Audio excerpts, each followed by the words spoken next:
Final question for all our students around the world.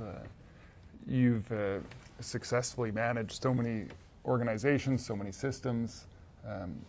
A lot of students, I'm sure, could imagine themselves or would aspire to being a senior official at UNICEF or working on the same issues, even if not in a place like UNICEF.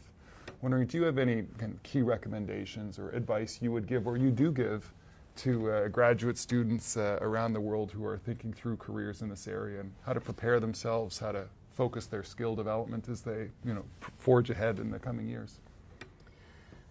Well, I think that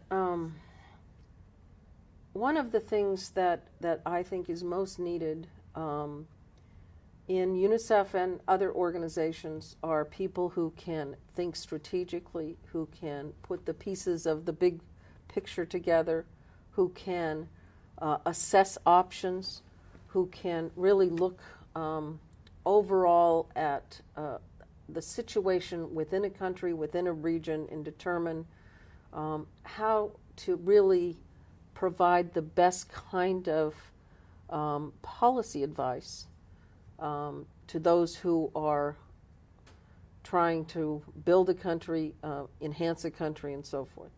So I think really looking at how do you create that kind of interface among multiple issues, because as we've talked about, so many of the issues are interconnected. You cannot just look at, well, we're going to do a measles campaign and not look at how it,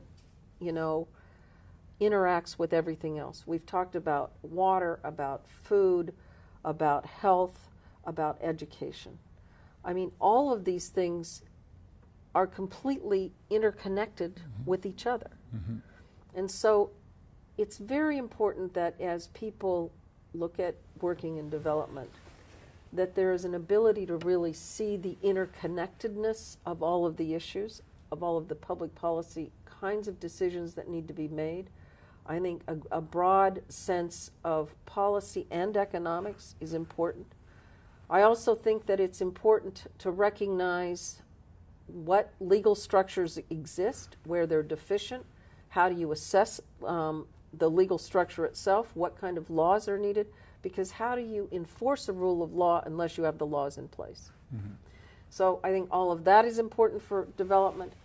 And I think that also for people that want to work in development, I think it's important to, have a language base, which I'm sure most of the students have, but to have field experience early in your career so that you have a sense of, what is going on from the ground, so to speak, perspective.